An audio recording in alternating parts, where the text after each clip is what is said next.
Saudari dan saudara yang terkasih di dalam Tuhan Yesus, marilah kita berdoa. Doa yang diajarkan oleh Tuhan Yesus sendiri, dalam nama Bapa dan Putra dan Roh Kudus. Amin. Bapa kami yang ada di surga, dimuliakanlah namamu. Datanglah kerajaanmu, dan jadilah kehendak-mu di atas bumi seperti di dalam surga. Berilah kami rezeki pada hari ini, dan ampunilah kesalahan kami, seperti kami pun mengampuni yang bersalah kepada kami. Dan janganlah masukkan kami ke dalam pencobaan, tetapi bebaskanlah kami dari yang jahat. Ya Roh Kudus, hadirlah saat ini untuk memimpin dan membimbing kami dalam membaca firman Tuhan Yesus dan merenungkannya, sehingga kami dapat mengerti maknanya dan dapat kami laksanakan dalam hidup kami sehari-hari di tengah masyarakat kami. Pembacaan Injil Lukas bab 2 ayat 22 sampai dengan ayat 40. Pesta keluarga kudus, Yesus, Maria dan Yusuf. Dan ketika genap waktu pentahiran menurut hukum Taurat Musa, mereka membawa dia ke Yerusalem untuk menyerahkannya kepada Tuhan, seperti ada tertulis dalam hukum Tuhan. Semua anak laki-laki sulung harus dikuduskan bagi Allah, dan untuk mempersembahkan korban menurut apa yang difirmankan dalam hukum Tuhan, yaitu sepasang burung tekukur atau 2 ekor anak burung merpati. Adalah di Yerusalem seorang bernama Simeon. Ia seorang yang benar dan saleh, yang menantikan penghiburan bagi Israel. Roh Kudus ada di atasnya, dan kepadanya telah dinyatakan oleh Roh Kudus bahwa ia tidak akan mati sebelum ia melihat Mesias, yaitu dia yang diurapi Tuhan. Ia datang ke bait Allah oleh Roh Kudus.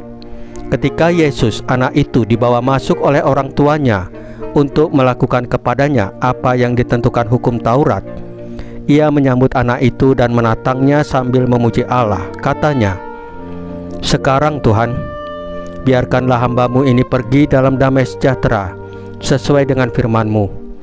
Sebab mataku telah melihat keselamatan yang daripada-Mu, yang telah Engkau sediakan di hadapan segala bangsa, yaitu terang yang menjadi pernyataan bagi bangsa-bangsa lain, dan menjadi kemuliaan bagi umat-Mu Israel." Dan bapa serta ibunya amat heran akan segala apa yang dikatakan tentang dia. Lalu Simeon memberkati mereka dan berkata kepada Maria, ibu anak itu, "Sesungguhnya anak ini ditentukan untuk menjatuhkan atau membangkitkan banyak orang di Israel, dan untuk menjadi suatu tanda yang menimbulkan perbantahan. Dan suatu pedang akan menembus jiwamu sendiri, supaya menjadi nyata pikiran hati banyak orang." Lagi pula di situ ada Hana, seorang nabi perempuan, anak Fanuel, dari suku Asyer. Ia sudah sangat lanjut umurnya. Sesudah kawin ia hidup 7 tahun lamanya bersama suaminya, dan sekarang ia janda dan berumur 84 tahun.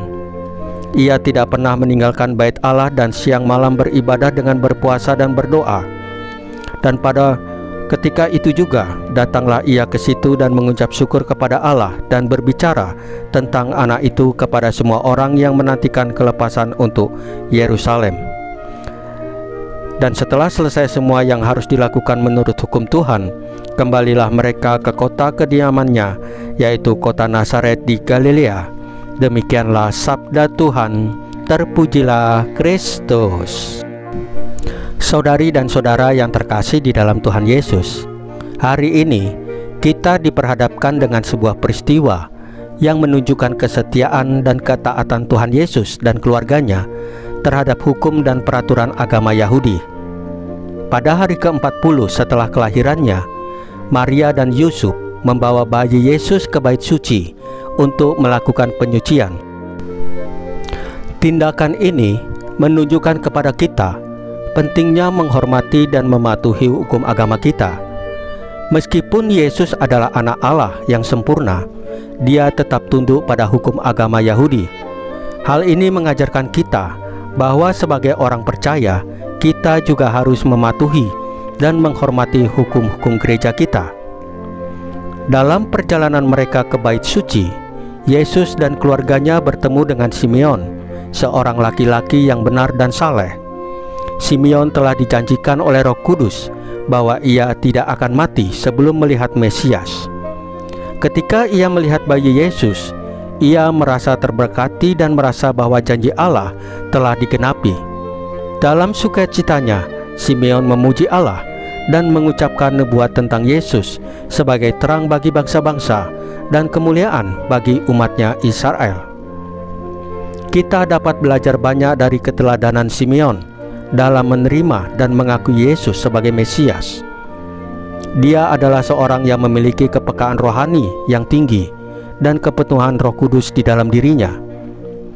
Setelah bertemu dengan Simeon, Yesus dan keluarganya bertemu dengan seorang perempuan yang bernama Hana.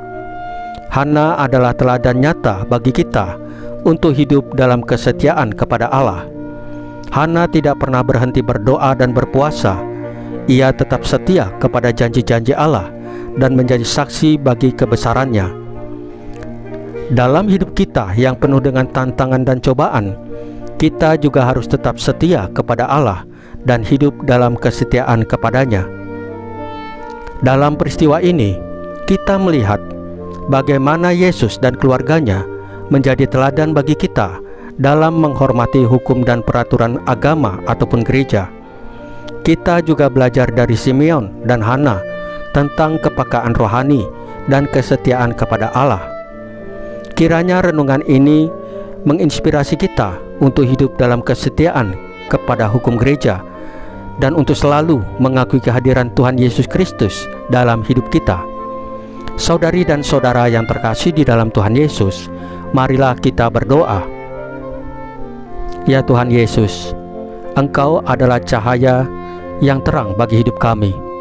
Kami memohon agar Engkau terus memberkati dan memimpin kami dan membimbing kami dalam perjalanan hidup ini.